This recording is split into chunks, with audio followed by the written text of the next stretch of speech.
Kia ora, welcome to another episode of the podcast. I'm sitting here with my friend Selwyn Te Paa. and we hope you enjoy this episode.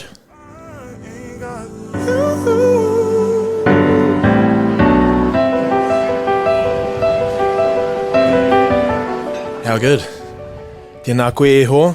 Man, thank you so much for coming on. This has been, we'll get into it shortly, but like when we say this is a long time coming, actually was a long time coming. Long time coming. But before we kick off, ko wai koe, no hea koe.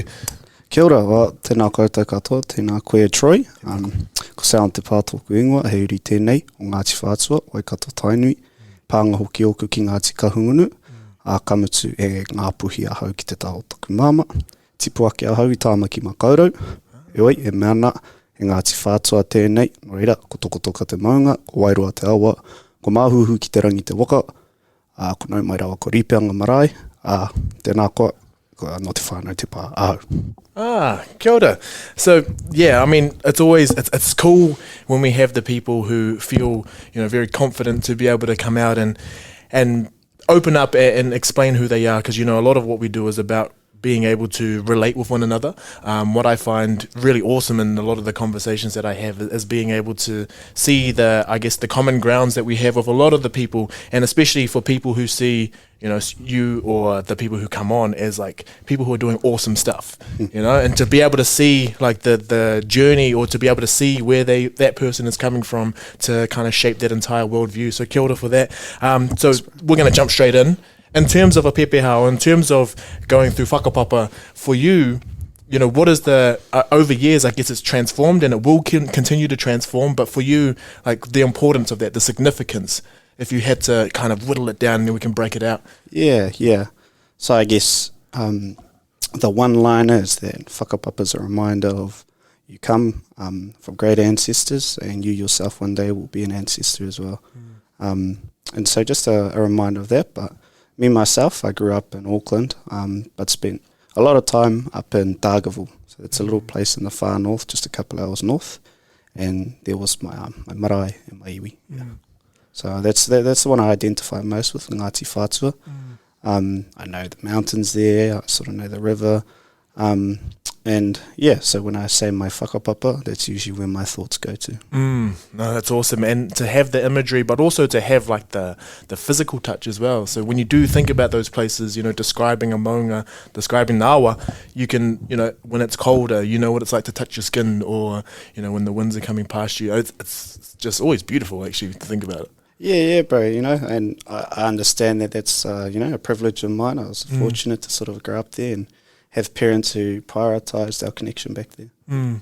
Yeah, so now we'll get into it, and then kind of the upbringing will come into a lot of the stuff that we talk about today. But when I said at the beginning that this was a long time coming, literally, I'm pretty sure like you had moved to Wellington, maybe 3-ish. This is year number 3, bro. I see you at the gym, and I'm like, okay, look, I got the thing, it's a podcast, I'd really like to get on. We almost organised it, and I just don't know what happened. And then basically just every other time, like, just trying to figure stuff out. It's how people move. And then we go through a lockdown, we go through all that stuff. And then the one week that I decide to come up to Wellington, and it just happens, I happen to catch you by like a day or two, because you're actually going back to Dunedin, where I've just come from. It was a fleeting moment, bro, and we had one chance to get this right, and well, here we are. No, and I really appreciate this time, and you've been very accommodating. So the first is you're coming down to Dunedin.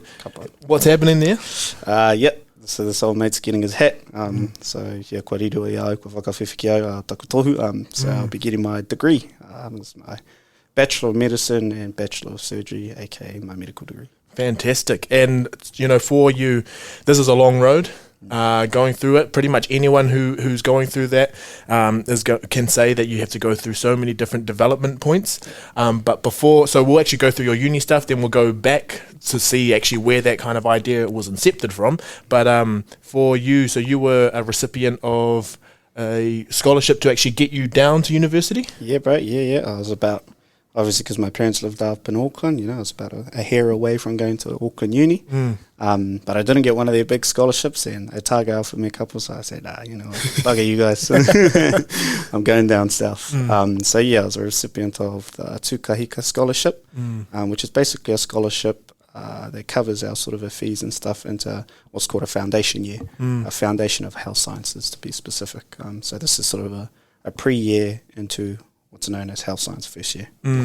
And so the application for the scholarship, and because, it's I think before you get to university, and this is something I've, reflected on so many times, where like all you've known is high school, and unless you've had role models who go before you, it's hard to see actually what that road looks like. Like for you, if someone says it's 3 years, it's 4 years, you're like, that's an eternity. That's the longest time I've ever heard of. What are you talking about? So for you, did you actually have, like, was there a pathway that you had in mind, or had someone kind of breathe that life into you? Yeah, bro. So like, I think pretty early on in high school, I decided I wanted to be a doctor. And that was about sort of a year 9-ish, year 10-ish. And I wish I could say that, I had this cool story about like, oh, this is the drive. That stuff came later, but to be honest, it was a cool thing to tell my parents at the time.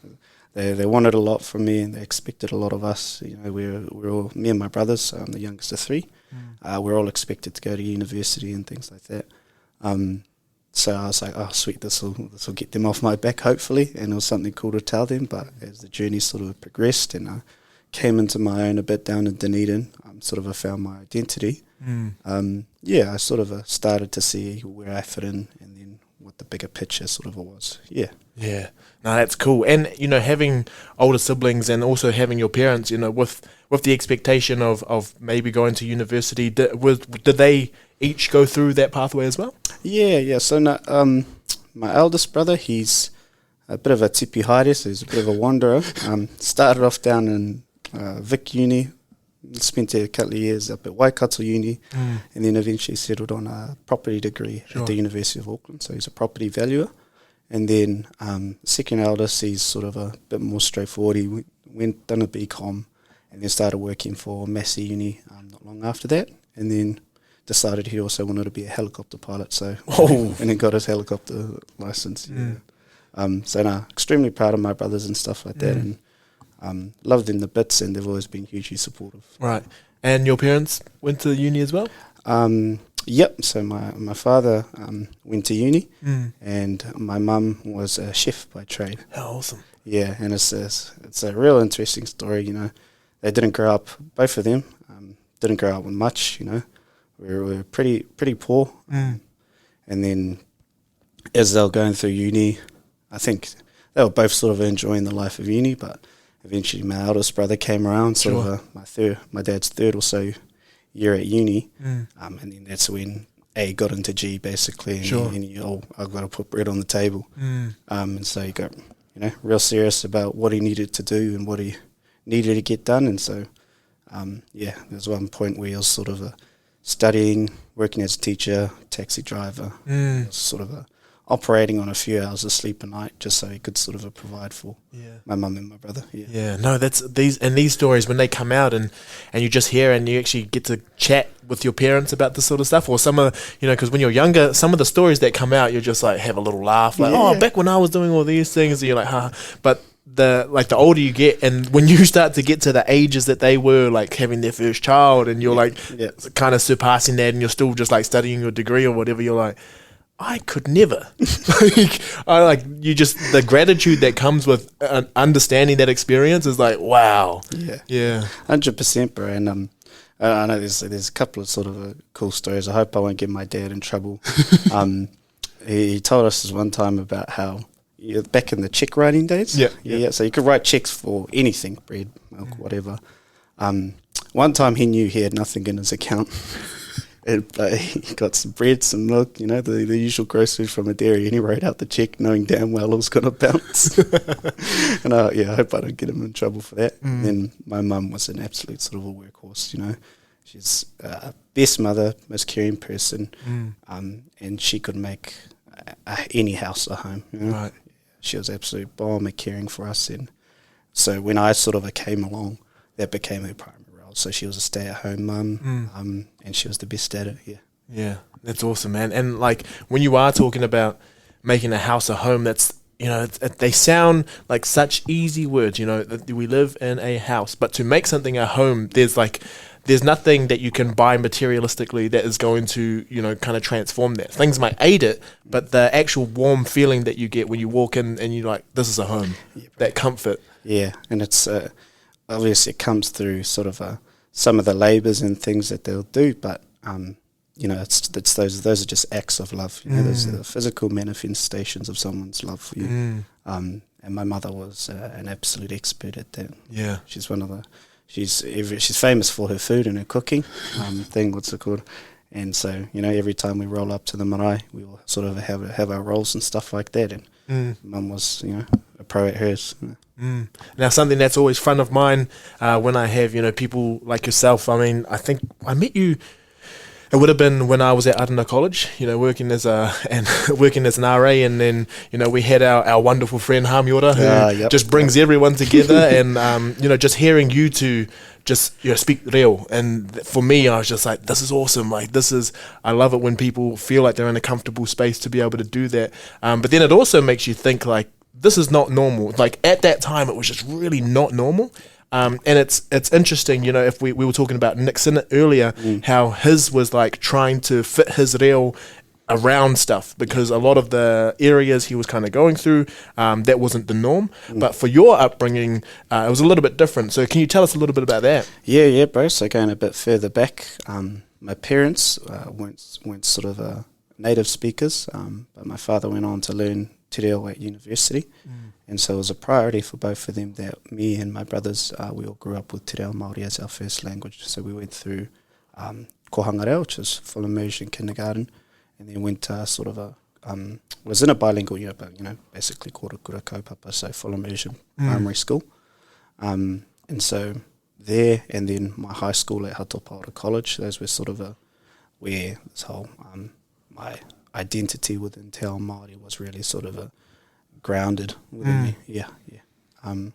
But yeah, and then it was sort of I'd like to say it was, you know, straightforward and things like that, but I spent a couple of years in mainstream schooling for intermediate. Like, I shifted out of the Māori class, and in those 2 years I sort of lost all reo we had. And I got down to Hatopaora, and I remember the test, if you will, to separate the fluent class from the first language units. He goes, whakatū tō ringa, mena koe mōhio ana kia ko kupu, which is basically put your hand up if you know what I'm saying in Te Reo Māori. And I've seen all my mates putting their hands up, so I stuck mine up as well. And so I struggled, It was tough. I had to claw my reo back at Paura. And I wasn't exactly a model student as well, bro. So I'd often find myself in disagreements with our teacher, sort of getting booted out every other class, which I don't condone, obviously. What's good, but, you know, it was like after a while I managed to get to a place where I was comfortable with Te Reo. Yeah. And so being Māori, acting Māori was normal, and was the norm for me. Yeah. That's awesome. And so, you know, going through the schools, you know, when you were younger and you were having to, because it's one of those things where we're inundated with, you know, Western world. So a lot of English is being, you know, transmitted everywhere. Pop culture, even just the TV, like anything that you turn on that's external to whatever world of reo that you're creating is going to be predominantly Western. As children kind of growing up, because you know how we never understand the lessons of our parents until we get older. What was that like growing up, you know, and it's not considered the norm to a lot of your other friends? Yeah, bro. So it wasn't, you know, I was coming through when I was in full immersion in kura kaupapa and stuff like that. All the cool things were in English. Yeah. You know, Chris Brown, you know, crumping and dancing and stuff like that. That was all in the Western world. That was all English stuff. So, and now like, what's Te Reo Māori got to do? You know, what has it got that's so cool? You know, and I guess when you're sort of a young like that, you see the shining lights, and I don't know. I think it's part of most kura kids as they're sort of coming through, as they have this phase where they sort of shun their culture for a little bit. Sure. And it was sort of I guess compounded by the fact that when I shifted into mainstream schooling, again, I'm just sort of trying to tell my story, so I'm not trying to toot my own horn or nothing, but in year 7 I got shifted out of the bilingual class into the advanced learners class, if you will. And it's not until I sort of reflected on it that I sort of realised I didn't engage. I hated class, I hated learning after that, and all I wanted to do was sort of make friends and be the class clown. So that's when I sort of adopted that identity. And I think in hindsight, when I look back at it, it was probably because I felt out of place there. I didn't feel as though people knew, talked, acted, found the same things interesting as I did. And so I guess that was sort of my first experience of racism, I guess, and feeling like an outsider. And that sort of went on. I mean, I tried my best to get kicked out of both of those classes, and eventually got kicked out of the advanced learners class in year 8, and then just sort of cruised in with one of the other mainstream classes. My father was so disappointed in me at the time, but I think in hindsight I was going through a bit of an identity crisis, and I was trying to find how I fit in, who the people, who my crowd were, and how I needed to act, to get people to like me. No, it's a big thing. And I mean, one thing we don't think about that time is just how like formative it is for a lot of you, who you become in that time. Like we see it, and like it's a lot of the work that we're doing around like developmental stuff and children in general is just like, we always see it as they're acting out, they're being defiant, but we never look at like the root cause of it's just like, they're just kids, they're being kids, that like, and you can push them to the side and like they'll come right if we just, but like the deeper thing about that is that you're so far removed from like who you are, and then that starts to happen. It's fascinating. And I guess having that sort of experience of being an outsider and stuff like that, I really did struggle a bit with my identity. And sort of when I came into Te Ao Māori and sort of realised what Te Ao Māori could do, and this was pretty much in my time in high school, that was when I sort of settled in, like really sort of settled in who I wanted to be and what I wanted to do. But I kept up the whole sort of the class clown type of thing, and then I guess when I say that to people now that I was the class clown, I guess that would surprise a lot of people, given how what my identity, or my public identity anyway, is sort of like now. So I was, like Nick said in the last thing, I was part of that Te Oranga group. I was president in the last year and had been president of Te Oranga ki Otago, so the regional sort of a chapter, R8 as well for a couple of years, and has sort of been working part-time as a research fellow here as well.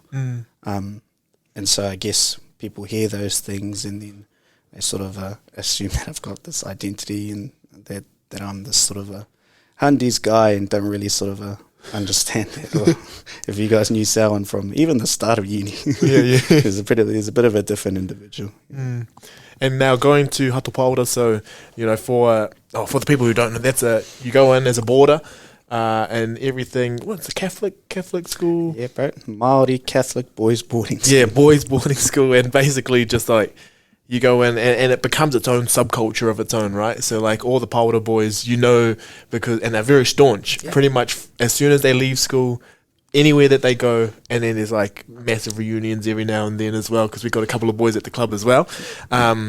So going there, was that something that your older brothers had gone through as well? Yeah, bro. Yeah. So my eldest brother, he started off at Westlake College, and then sort of wasn't his thing, and I think he was probably going through the similar sort of stuff as me. And then my father, who went to a school called Te Ao, which is another Māori boys boarding school, wanted the same education for him, so he said, okay, you're going to go to Hatopaora. And then my middle brother followed suit, and then I wanted to go to King's College, because I was, it was after post year 7 and 8, where I was in my Pākehā phase, if you will. Sure. But thank the heavens, my parents said, nah. It was always this thing with growing up, you get to pick your high school. That was it. And I was always a bit of a black sheep, and I always picked a different thing to my brothers. And then that sort of on top of the fact that I wasn't, a Māori school wasn't something I was particularly interested in. Is why I was like, and then I was also, acting up in year 8. It's a crack up as thing. For Christmas, my year 8 year, my parents, we got there, we woke up. Me and my brothers, we always wake up early as on Christmas Day, sort of at 6 a.m. and start, annoying our parents.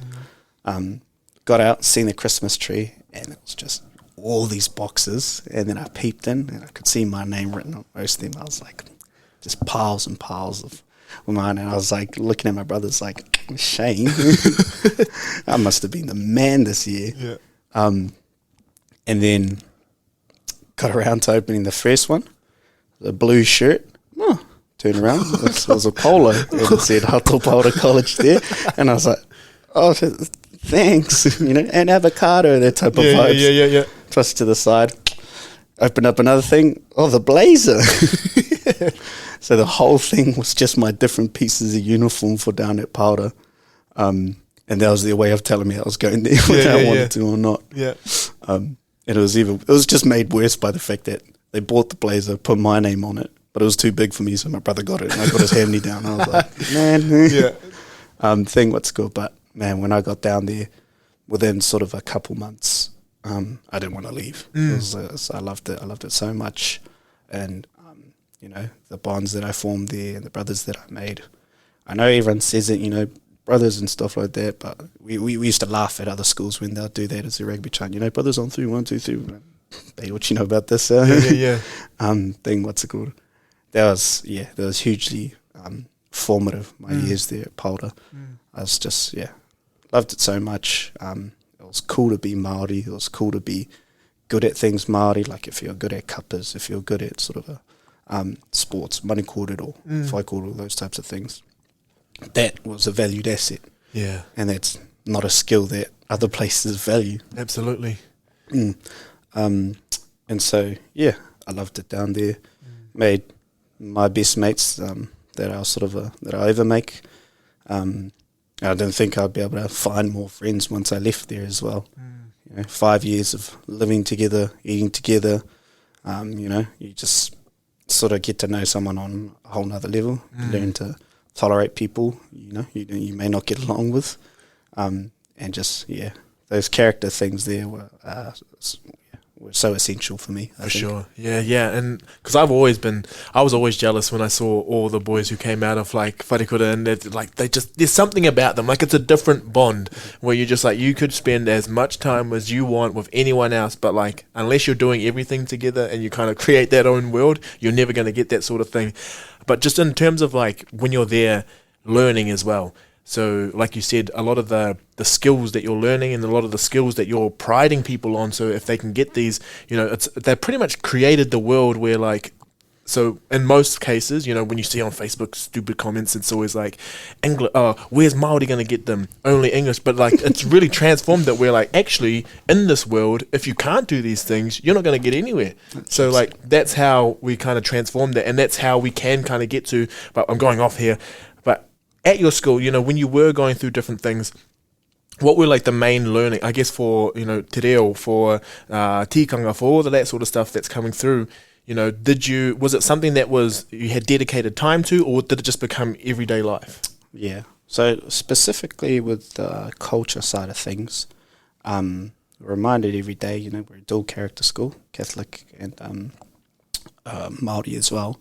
And so te reo class was full immersion thing. And then we also done a lot of kapaka.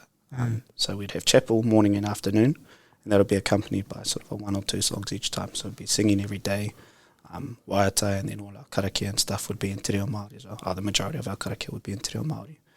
And then you had the senior A's, which was like our top kapaka group. When I was sort of a year 9 or 10, that was like, whoa. Yeah. That was whoa. You wanted to be in the senior A's type of thing. And it was like, same as you want to be in the first 15 and things like that. Because that was all like, that was the big part. It was like, okay, you do senior A's, you do first 15, and then you do sort of an O'Shea Shield, which is like another sort of Catholic competition that we do. That's what you try aim for in your sort of a year 13. And so, the valuing of those skills, things like kapaka, knowing te reo Māori, and then every chapel, someone would have to do a mihi or a whaikōrero. And so that was from an expectation that each one of it would just rotate through the seniors. And then someone would get up, do a mihi after all the chapel and stuff was done. And so, it was cool to be good at those things. Public speaking was an expectation on pretty much everyone. And so during my time there, I didn't think I was sort of a particularly good at these things or was a standout, because there were dudes at school that were way better than me. Sure. But you go out to the outside world and then you start to realize actually these are hugely sought after skills, and people value them a lot. Yeah, and then outside of cultural stuff, I think the reason why my parents still sent us down there was because there was a lot of the other skills. So the schooling side at the time was not particularly conducive for something a person who wants to get into medical school. Yep. So we had one science teacher, and he had to try to teach me all three sciences, Sure. biochem and physics, you know. It was sort of, it blew my mind a bit when I met people. You're like, what, you don't do general science in year 13? Like, and people would, like, when I was in health science festival, saying, oh, this is just high school level stuff. I'm just, sorry? Even in Foundy, bro, people were saying, oh, yeah, this is just kiddies. And I was like, oh, man, like, this is the first time I've ever seen this. But, you know, it was the cultural skills and then some of the other skills, public speaking, routine was huge there at Kura. And so if you're part of one of the rugby teams or something, you know, you're sort of expected to sort of get up at 6:30 or something, you'll go for a run, 6 o'clock-ish, go for a run. Lights on was at 7. You sort of had half an hour. So get yourself ready for breakfast. Breakfast at 7:30 to 8, and then sort of had until sort of at 8:15-ish before ranks started, to sort of brush your teeth and get all your bits ready for school. And ranks was marching, so sort of a 8:15 to 8:30. Would sort of be marching for a little bit. They'd give us morning notices. This is because all our staff at the time were sort of an ex-army. Ah, right. And so that's where the discipline side sort of came in. I think it's necessary, particularly for cheeky Māori boys, but Māori boys in general. So it's kind of, yeah, it's almost synonymous, Māori boy and cheeky, but to have discipline in their life, I think it sort of helps us sort of contain a lot of our energy and sort of focus it a bit more. So routine and then discipline. So 8:30 to 9 would be chapel, and that would be after marching. And then 9 o'clock to 3 o'clock, school would finish, 3:30, and then marching again in the afternoon, and then be afternoon activity. So usually trainings or something like that, or sports or a game or something. Then after that, be dinner time. I'll shower up, dinner time, at like 5:30 to 6, and then 6 to sort of 6:15, prep yourself for study, which will be a couple of hours. And then chapel 6:30 before study, and then a couple of hours of study at night, and then free time after that. Man, it's so awesome. Like, because coming from my mind, someone who, like, everyone knows that I'm just like routine. Like, that is my jam. Yeah. Like, so when I'm hearing all this, I'm like, oh, sign me up. And then, because actually, it's interesting you say that. And like, I do think a lot of the skills end up being transferred and kept with you for the longest time. I don't know if you know my boy Kingy Hotap. So one time he said, like, I had to go grab something from his room. And I went in, and it honestly looked like no one had been in his room. Like, it was the cleanest room ever, and it was like still. So it's not like he had not been in there, but it's just it stayed with him to like get up, make a bed, as if someone was going to check and like say, nah, do it again because you haven't done it right. So that discipline, like all of those things, actually do stick with you. Yeah, bro. Yeah, just again, just those softer skills and stuff like that. Yeah, I live with Kingy, bro. I've been living with him the past 3 years. He's a good mate, and he was my senior back at Kura as well. Yeah, he's the man. What's it called? And yeah, it was like a sort of a telltale sign that you're sort of you're in a Polder boys room with tucks were tight and stuff like that. And some of my friends still give me slack about that. But yeah, that was part of it. You know, they would inspect all our dorms.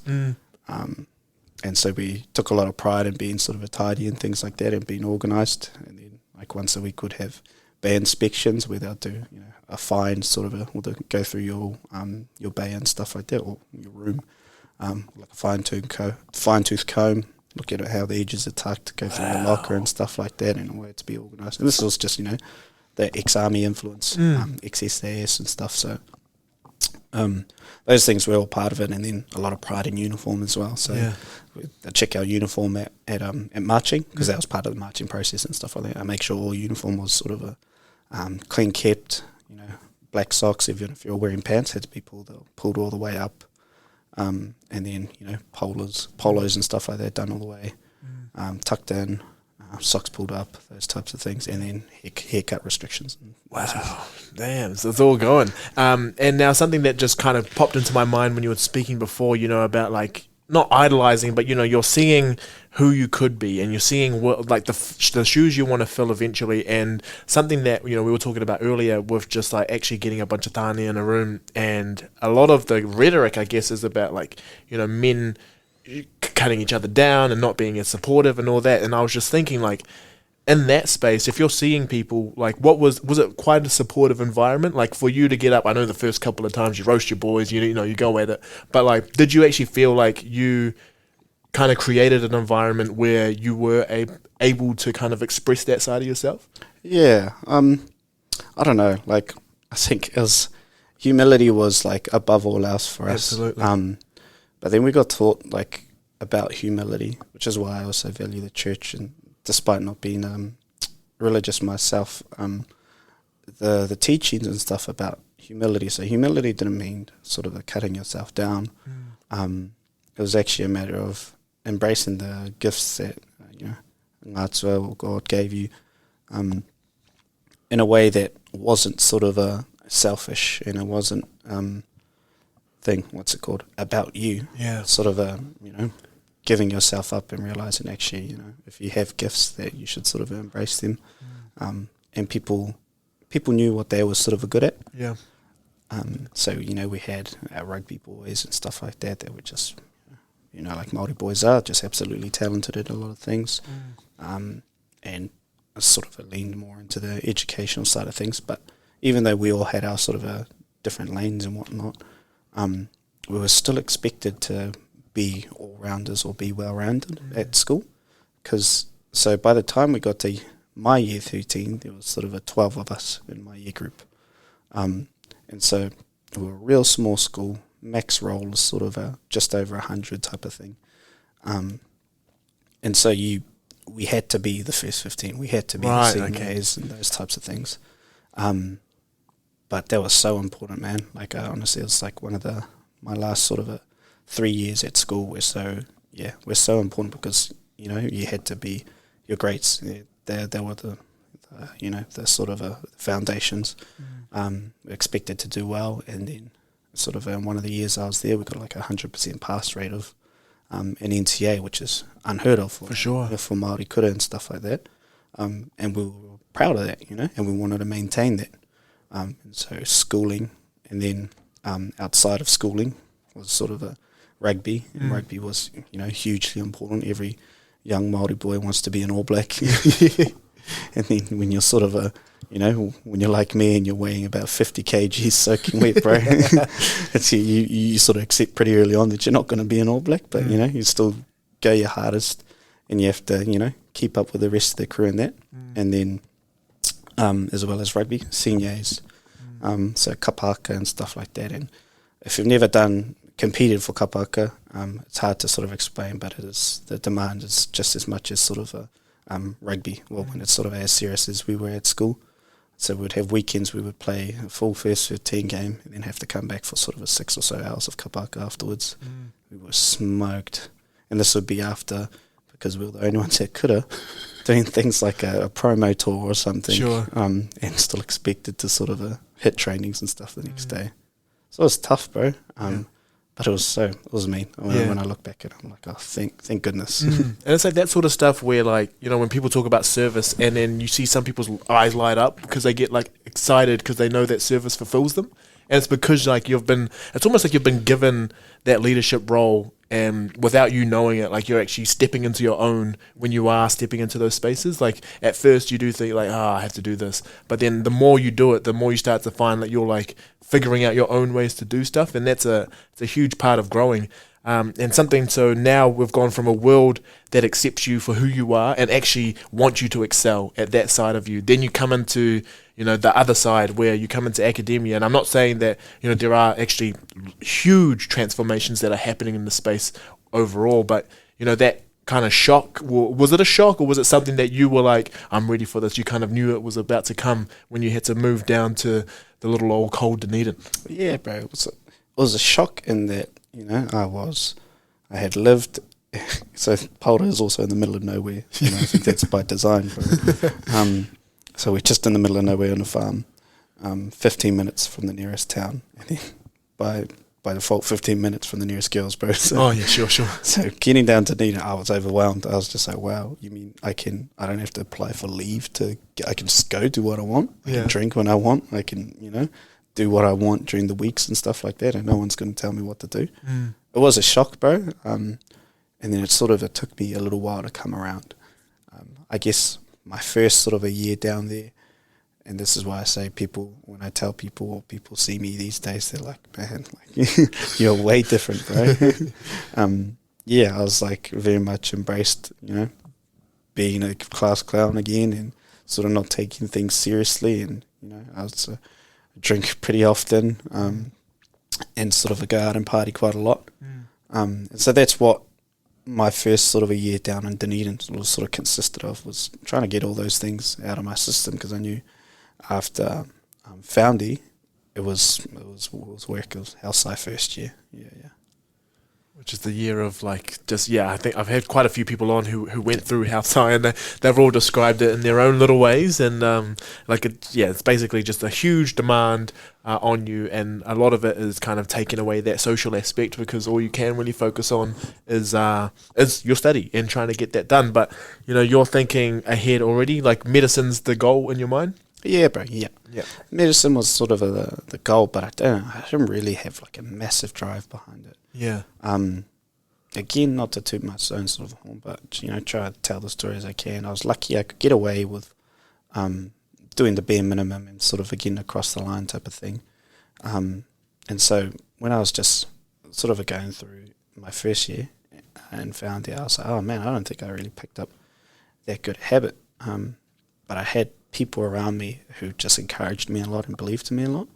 So I was like, oh man, I owe it to them. There's people like Sam Feeney, Zoe, Bristow, Joe Baxter, and they really believed that we could that we could do this. And I was like, oh yeah, I could get this. And so really sort of tried my best to put my head down, try as hard as I could in Halsai.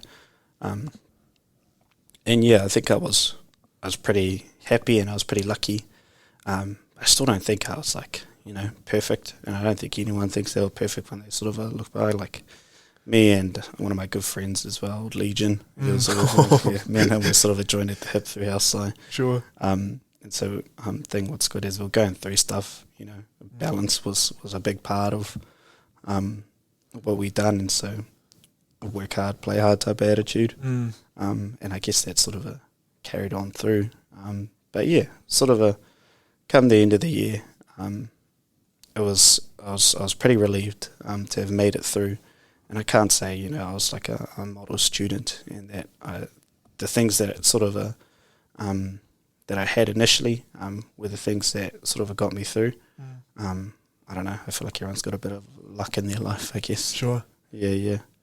And then hold on quickly before we go on. So you mentioned the name Legion. For those of you, so Hotham, I've had Jasmine and Tiana, so his sisters, and a little bit different. And I also played with his brother. Well, we had Noah Hotham as well. So that's from that kettle of just awesomeness. Actually, that entire family, they just all got so many quirks about them. But so that's who you mentioned there. And going through having that support system, is it something, because it was something that you do think about later when you're just like, man, if I didn't have those people, it's interesting to think of where you would be.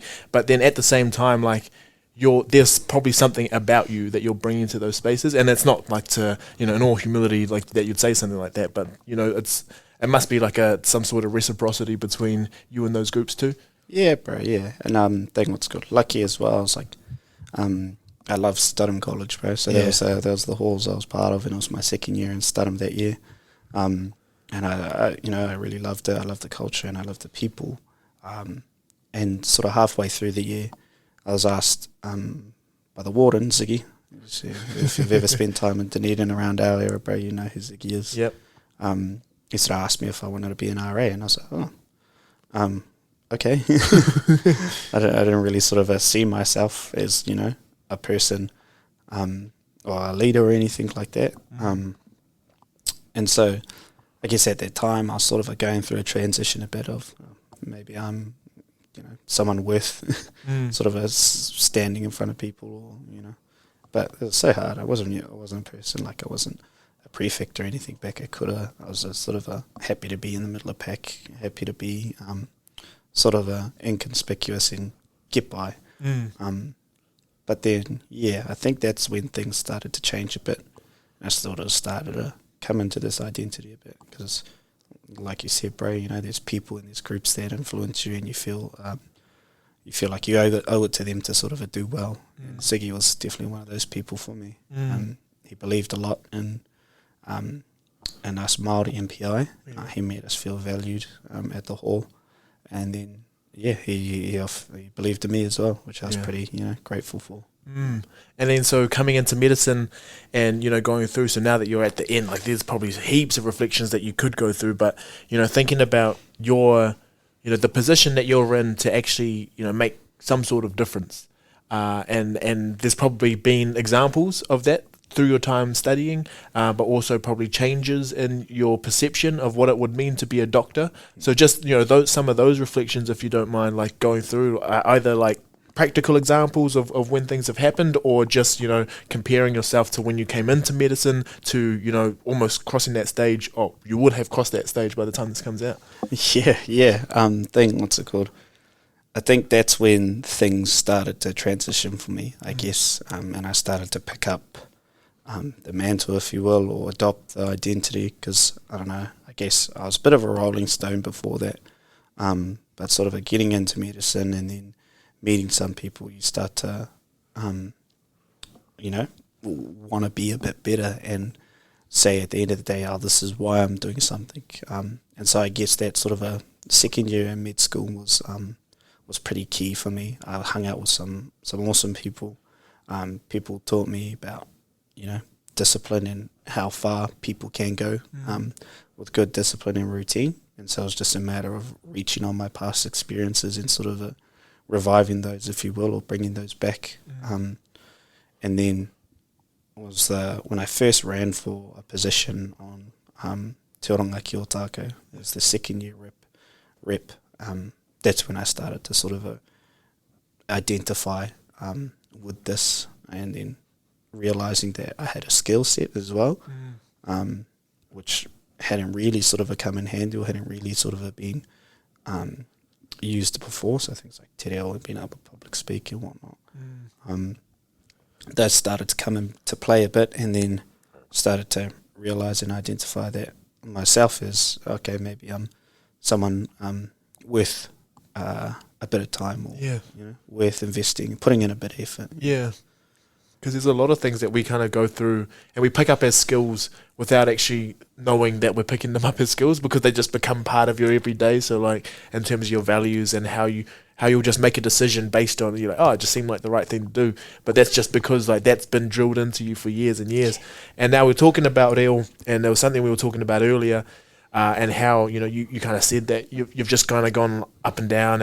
You know, we had the example of you going through school and then having to have a 2-year break from speaking reo, and almost saying, well, pretty much you said that, you know, you'd lost it. Yeah, I'd lost it. And bro. it's a short amount of time, even though it seems like you're speaking it a lot.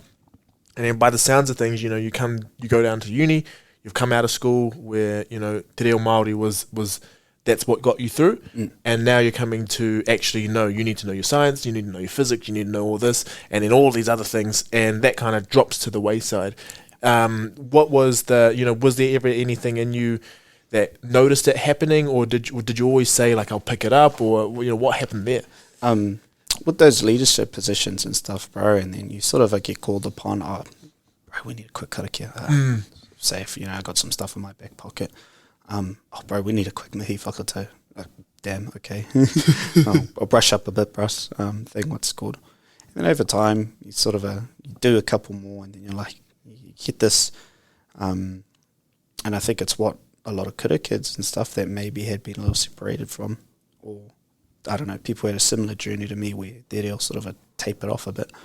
You start to get a little self-conscious about things, and you start to think, oh man, like I'm really not as good, and I don't feel like I've got the grasp or the understanding, and I've got so many questions about stuff because you can get away with rote learning, mihi, and those types of things, and just sort of going out, and that's terrible, and it never sat right with me, and I never wanted to be that sort of a person, and so sort of around second, third year-ish, I started doing like real introductory teaching and stuff like that. And then I was like, nah, I'm so keen on this. So moving to Wellington, enrolled into Wānanga Aotearoa, and have been there for 3 years. Yeah. So similar to Nick, done. I've just completed Te Pinakitanga this year, but started off a bit lower, so level 5, Te Ronakitanga, and then done Te Aupikitanga, and then Te Pinakitanga. Yeah. Now, and that's something that I wish I asked Nick, but it's cool now because I can ask you. But, you know, as someone who you know, you spoke reo, like it's been part of your life, and then to have the humility to step back and realize you have to re-enroll, what was that like? Because I know it can be difficult. Yeah, bro, yeah. And it's interesting because I can, my brothers and stuff, they're all going through the phases as well. It's a humbling experience, and you really do. It takes quite a lot of, I guess, humility first and foremost, but just to be able to have a bird's eye view of your own self and view yourself a little objectively, to say that your reo isn't as good as it could be. And so, yeah, when I was about that sort of a fourth year-ish, first moved up here to Wellington, I knew I wanted to enroll, and I was, but then when I sort of got in and things like that, people were talking and saying things, and I was like, oh man, I'm out of my depths, because I think when you've grown up speaking a language, or you spoke a language when you were younger, and you hear it, you can trick yourself into thinking, oh, I can understand it. But then, understanding and comprehension, step one, but actually sort of a speaking and stuff like that, that's a whole nother skill. And then, so you sort of get stuck in your own head about Te Ao Māori and things Māori. And so it's definitely hard, because you just get into some situations when you actually go to speak off the top, or speak, like you would in a conversation or something like that. And I was like, oh man, I can't string sentences together like the way I could. And so by the time I got here to Wellington and stuff like that, that was one of my first priorities, was enrolling into Wānanga Aotearoa, and I was hugely grateful. My teachers at the time were awesome, and I think the thing that can't be sort of overstated enough is full immersion is the way to go. You just gotta drown, and I drowned for the first few months. I was real quiet in class, and I didn't really want to sort of get my words and stuff out there, but sort of over time, my teacher really pushed me. And he was so good at that. He was like, he'd make us just get up and have to do a mihi to start the class off, or get up and have to start off the class with a karakia and stuff like that. And just that type of mental training, mental gym, if you will, was so important. And then, more importantly, having 3 hours every week for sort of 24 weeks or something, was where I was just Te Ao Māori, was hugely important. And then a wānanga every weekend, every month, sorry. Yeah. And then, so something that, I've been, because I'm so interested in skill acquisition, like that was my background, and then I was just like, well, language is a skill, and then would it be following the same stuff? But it's being able to practice as much as possible, so almost like transforming your life. So for you, obviously you had a pretty good baseline understanding because it's something that you grew up with, but, there's new flash ways to be saying everything now. And for you, what were some things that you put in place for yourself to actually kind of help those habits come along? Yeah, it's real interesting because, Te Reo, and then there's within that is we Te Reo, which is sort of the grammar stuff. I don't think I genuinely don't remember when someone sat down with me and sort of explained that, you know, this is a verb, this is an adjective, and things like that. And Te Ao Māori, and then I could barely remember the stuff in English as well, bro. So I was like, it was really starting from scratch. It felt like when I got up here to Wellington, I could say stuff, and you know, they've got that famous saying in Te Ao Māori, which is ko te reo kia tika, ko te reo kia rere, ko te reo kia Māori. And I skipped the tika part, and I was just saying stuff. Got a bit of my hoary slang there, but I was just saying stuff because it felt right. Yeah. And my ear was sort of attuned to what was sort of right, but I didn't fully understand. I couldn't explain it to someone else. And so that became my sort of a goal, was like, well, yeah, I can say these things, but can you explain it to one of your classmates and stuff? Because I had classmates, you know, who grew up with no deal whatsoever and stuff like that, but had sort of climbed up in the ranks and whatnot. And so I was saying stuff quickly, and then they were like, oh, what does that mean? What does that mean? I'm like, oh, man, I don't know. I don't know. I'm just saying stuff, man. Yeah. And so I think that was sort of the key part, was actually having the set the goal of, okay, can I explain this? When I've sort of learnt something, is okay, would I be able to explain this? Or when I pick my words now, can I translate it into English and then pick apart all the pieces and stuff like that? And so that was my primary goal, and I think that served me pretty well as an extra thing. And then I was hugely sort of lucky to find my crew back up here. So my best mate from Polder, I moved in with him. His name's Tufta. He's Kingy's little brother. I sort of moved in with him and then became part of his crew. So he's now a lawyer, and he's went to Vic Uni, so done his law degree there and was finishing it off when I got up here. And his crew of mates. So finding a Māori crew, because I felt, you know, there were other Māoris and stuff like that in med school, but felt like, you know, there were far and few who sort of had a similar upbringing that I did. And so when I found my crew up here, I was like, oh man, I'm so hell bent, bought in on this, you know. Yeah. I loved it. I loved being Māori. It was cool to be Māori again. And then trying to take it to levels that I didn't think were sort of possible for me. And because my mates were so much better than me, it was like sort of got to a point where we were like 50-50 in Te Reo and in English. It's a bit difficult when I sort of, my closest mate, who's mean as at Tawhi Te Whala, it's a bit difficult when our bonding language is English. So we've known each other since we were sort of 12, 13 years old. So it was a little tricky initially to try switch to Māori as the primary sort of a medium. But yeah, I think that was sort of the main things, is that regular routine, sort of a full immersion spaces, and then having a crew of mates and stuff like that who were just as much bought into it and thought Te Reo was cool as well. Yeah, and it's like most things, like there's so much apprehension to get in because you're scared of like making mistakes in front of people. Like when you told, like were there mantras, were there any things that you would say or remind yourself to be like, you know what, like you're only going to learn if you do, like just go all in? Yeah, I guess, well, it was tricky because Taft's mates and then his crew, another fella Hedewini as well, they were mean. I thought they were like, they were mean. So I was so scared to speak any Māori. Yeah. But when I got up to here into Wellington, I had a few less responsibilities. Fourth year is a bit of a chill year in terms of union, stuff like that. I started drinking heaps, you know. Okay. Not heaps, but, you know, regularly. Yeah. And that's when, you know, things just all goes away a bit. Yeah. And I know that sounds terrible, and I know that sounds horrible, but when it becomes a social language, you can't help but see the progress. For sure. We'd sort of get into, you know, not debates, but, you know, we'd sort of pick each other's brains, because I had a fair idea of sort of a tikanga, having grown up with it and stuff like that. And so we'd get into discussions about sort of a tikanga, and then they're real cool in law as well, where it's really fleshed out what tikanga looks like in law, and it's not as much fleshed out in sort of the healthcare world. And so that was sort of the medium for how I got a lot more comfortable, because I was trying to express like these are hard ideas that I could barely express in English. Sure. So I had to just sort of fumble. But you just sort of end up running the gauntlet a bit, and then having to crack it, trying to say them.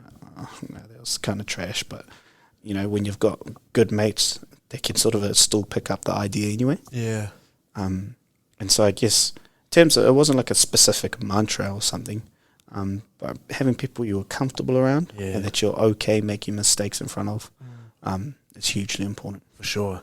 Yeah, no, every time. And that's with like nearly every skill that you do. And that's why like in teams, when you're working in teams and you're all just like trying the same skill over and over, because you know that once one of you gets better, like they'll then have a skill that they can pass on, and then everyone's kind of lifting at the same time. And you're also comfortable with them. So like if it is a pretty funny hopper, like you can have a little laugh at it. 100%, bro. Yeah. And like you don't have to be serious all the time, but like that's when you start to understand the feel of the room. Yeah. So, no, that's cool. And then they had some more mates that were sort of a top of the top level type of thing as well. And so I was really lucky for that friends group here up in Wellies. And I was like, oh wow, this is cool. And it was cool. It was like I don't know, another one of those skills. I started to think about it exactly like I thought about going to the gym.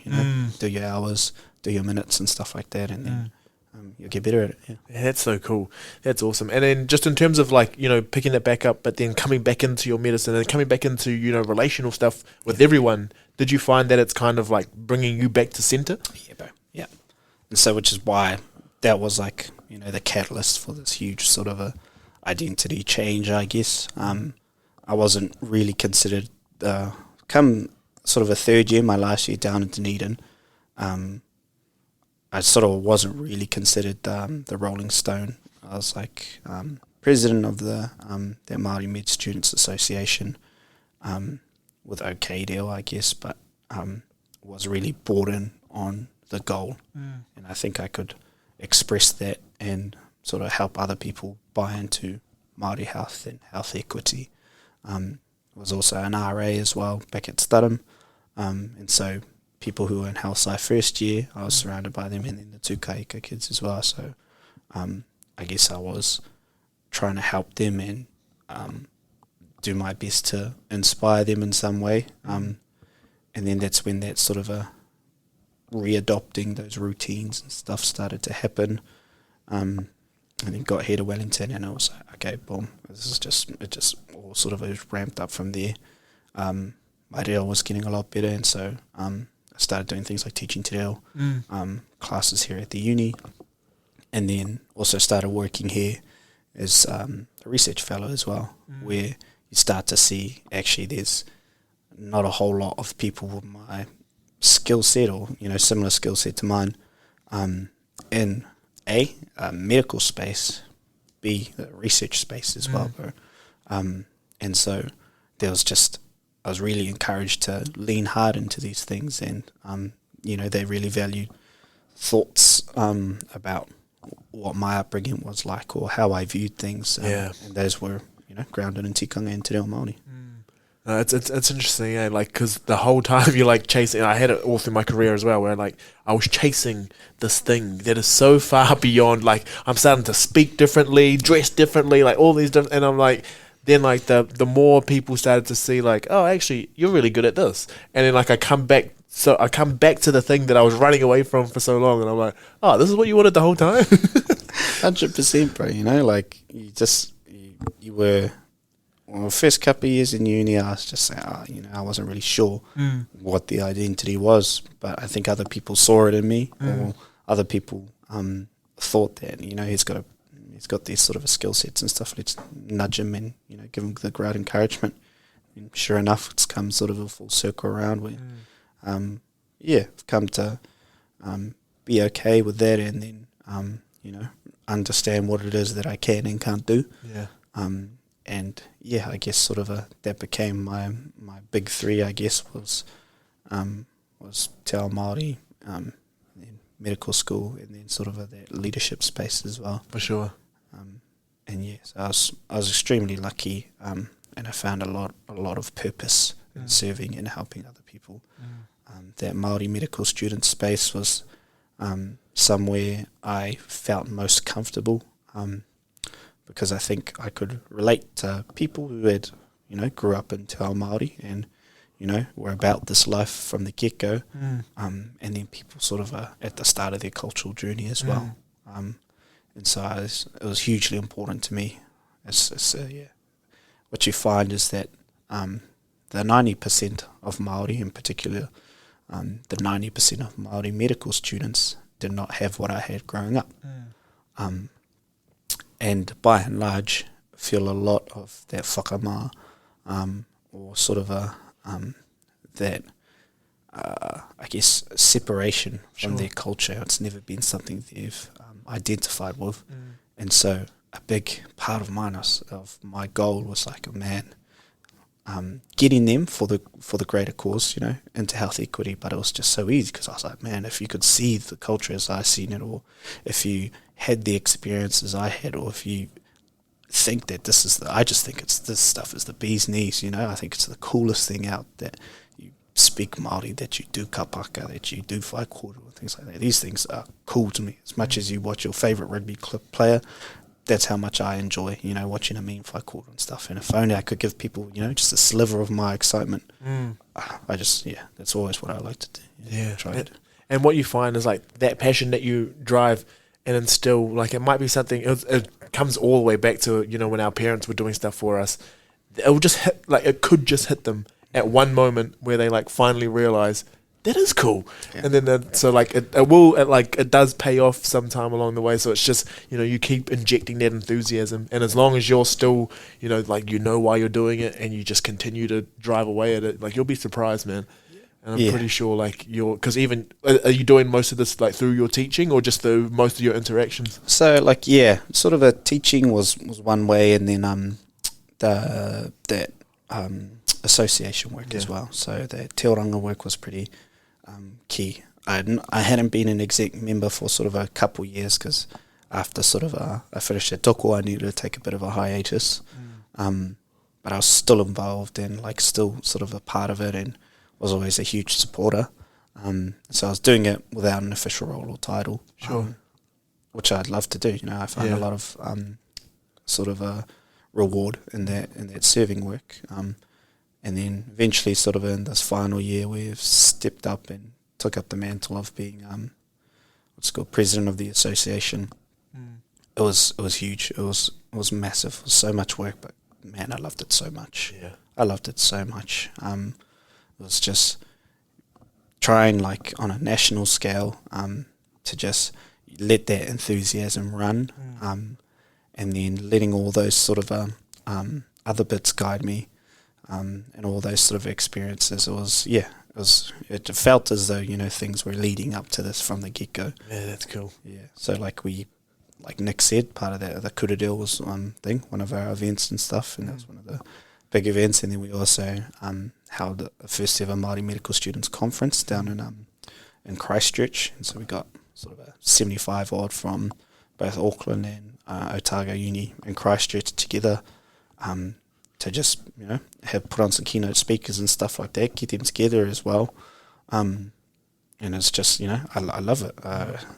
It's hell at the time when if you've ever done event organising or anything like that, bro. It's a grind. And then sort of once you get to the end of it, you sort of can finally say, wow, we done it, guys, we got here. And so I was really, those two, and then heaps of other little events and stuff, and sort of speaking conferences, and sort of sitting on different boards and whatnot.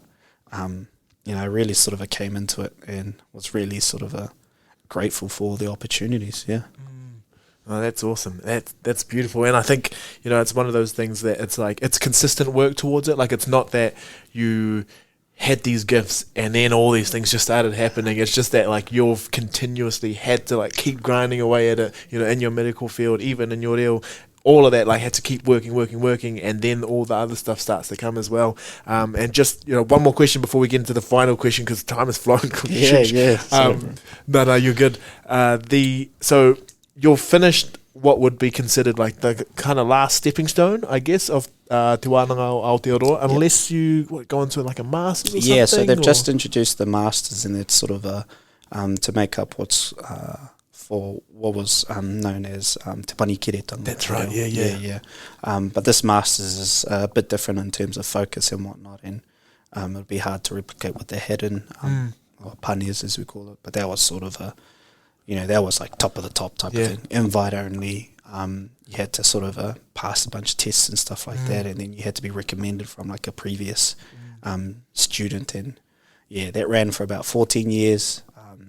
Was closed, and then they sort of got this new 2 year long Masters sort of in its place, but I think that would probably be my next goal. And then lucky as well, within my own iwi we've got, because this was one of the goals of Te Kiretanga, was after it closed with the knowledge that actually they've been doing this and they've been growing the next generation of leaders and stuff like that. And so the hope was that they open up Te Kiretanga within their own iwi. Oh, that was awesome. And so that's what's happened within Ngāti Whātua.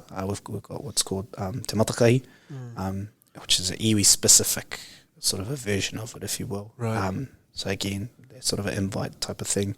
And so I'll be jumping into that, and what's the Te Rangapu Tuatori the third intake. So hopefully they're sort of ironed out the kinks a bit. I only say that because my older brother's in the, in the current intake thing, what's it called.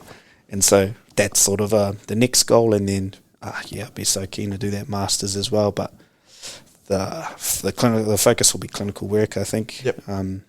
So I felt as though I can rest a little bit on my te reo and just do on my own personal stuff. Just, no longer in classes, but until Te Matakahi comes around. Thing, what's called, just sort of work on my own stuff for a little bit, and then maybe in a few years' time I'll be really keen to take on that Masters. I mean, that's awesome. I mean, because as well, you've got a job now, you're working into that, but I know, actually one more question before the last question. When you do say, when you're like, I'm going to work on my own stuff, for the people who don't maybe don't have a class, or they've just come out of class as well and they don't have that next step, what would that look like for you? Yeah, so like I think the first thing, which is it's the most passive way of learning, but it's so good. It's just content consumption. So podcasts, listening to waiata, watching kapaka, going to events, is just super important, I think, because those are things you can do around the clock, wherever. It doesn't take dedicated time, so like I think, my sort of my top 3 podcasts were all Te Ao Māori podcast type of thing. Awesome. My Spotify Wrapped. And then I, constantly sort of listening to lectures and stuff like that as I'm sort of going about just in Te Ao Māori. There's cool ass one called Te Pukarea, which is a collection on YouTube of just lectures by experts in Te Ao Māori and Te Kanga Māori, all in Te Ao Māori and stuff. And there's constantly new content coming out, so there's heaps to consume. And then there's heaps of Quizlet, So Quizlet's gangster. I'm a big flashcard guy. That was sort of one of the routines I managed to implement pretty early, so I'm pretty okay with sort of sitting down with flashcards and whatnot. I think they're the bee's knees as well. And so even if you just look up the class names or something like that, there's free accessible Quizlets thing. What's it called? Which is how I managed to save time of sort of not making heaps of new flashcards and whatnot. And then I've got stacks and stacks of sort of my mate's what's it called? Because he done his BA in Te Ao Māori. And so I've got his content and stuff from his 300 level papers, and then I've also got bookwork from Te Wānanga Aotearoa that I can always sort of jump back to. So I think not only building up your sort of a digital corpus as well, but a physical one of books that you can sort of pick apart, and then workbooks, and then reading as well. I know it's one of the drier ones, but I was always sort of I liked a lot of fiction and stuff like that when I was growing up. So I was pretty lucky to have set that habit pretty early of just enjoying reading and casual reading. And so my little bookshelf by the side of my bed has just got a bunch of Te Ao Māori books in there. That's awesome. So I'd say those are pretty ways that you can sort of work on Te Ao Māori in yourself. I like to think of things sort of a week by week and then day by day as well. And so when I'm planning my week, this is how many hours I have sort of a set aside. It varies depending on what my priorities are. So in the year just gone ahead, first and foremost, uni, and that would be the bulk, bare minimum of 40 hours a week. Yeah. Just your sort of a normal 9 to 5s, and then sort of adjust that accordingly. So they got to eat up the hours first, and then second was Te Ao Māori. So that'd be both my te reo classes and then also te oranga as well. So that's that Med Students Association work. And so that would take up the next bit of hours. Te oranga was huge thing, what's it called, but on average, I'd sort of be spending a lot, either between sort of 5 to 15 hours a week on my te oranga stuff. Yeah. Varied quite a lot. And then with Pinaki, 3 hours a week consistently. And then sort of like an hour or two for the bookwork, even though it says it's a full-time course. Sorry, I hope. Aku whakapaha pakake. I promised I'd done my homework. Yeah. It's just my teacher and stuff. And then after that was sort of my research work here. Yeah. And then everything else was just care for myself. The rest of my hours. So, and then my research work dropped way down this year.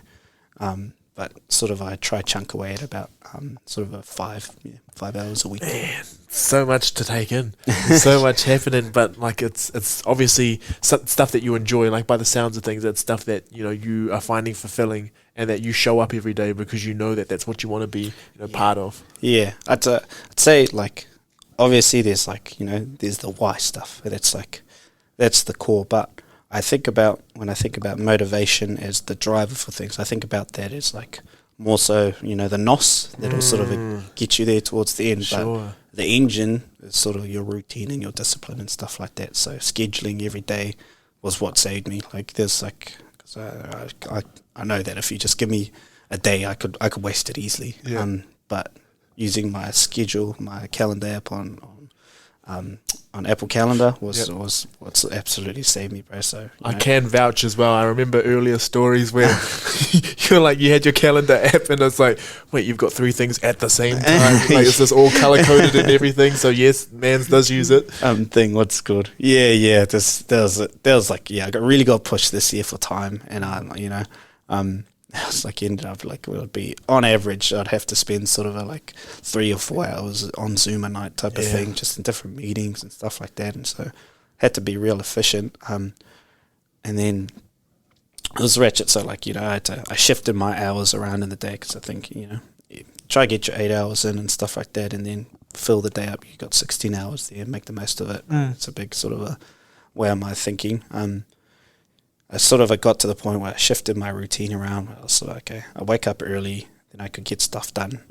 So I was waking up at about 4:30ish. It just depends what sort of I was doing. So if I was on a surgical run and I started mahi at 7:30, I knew I needed 3 hours beforehand to get what I wanted to do done. So start off breakfast. So 4:30 breakfast. Go to the gym. Gym would be an hour 15 odd, and that was pretty essential for getting me through. And then after that, sort of half an hour odd to get showered up and stuff like that and get ready, and then go into mahi. It would sort of be at mahi come sort of a 6 o'clock-ish, 6:30ish. Would have sort of another breakfast while I sort of crank away at some study or something. Hour or study or an hour of some kind of mahi. Before starting whatever sort of a rounds or whatever clinical work. And then, clinical work would take me through the hours, and then sort of usually be free by 4 or 5-ish if you're lucky. Sometimes you can get away pretty a little bit early, and so try to use those hours as best I could. But usually it would be a Zoom or something, or a meeting or something that evening. And then assignments and stuff pop up as well, so... Yeah. Damn. So it's all going on, but like we said, you're going into the working world next year, so that'll all be exciting, and congratulations on getting a job as well. So that's the big thing as well, is making sure you're actually getting employed. Yeah. And so just in terms of, I could go for another hour, like another couple of hours, but I'm pretty sure we'll do a part 2. I'll try to get up here again to make this happen. But just the last question I ask everyone is, what is something you do every day or close to every day that makes you feel like you've optimized the day? And I know that you've said like a lot of things in terms of routine, but what is that one thing, that if you've ticked that off, you can like almost go to sleep being like, yeah, that was good? I think this is going to sound, played out, and people have heard it before, but make your bed, man. Yeah. Clean your room. It's this little piece of the world that you have control over. You get to start the day by taking control and getting a win. Something that's pretty simple to do. I feel I don't like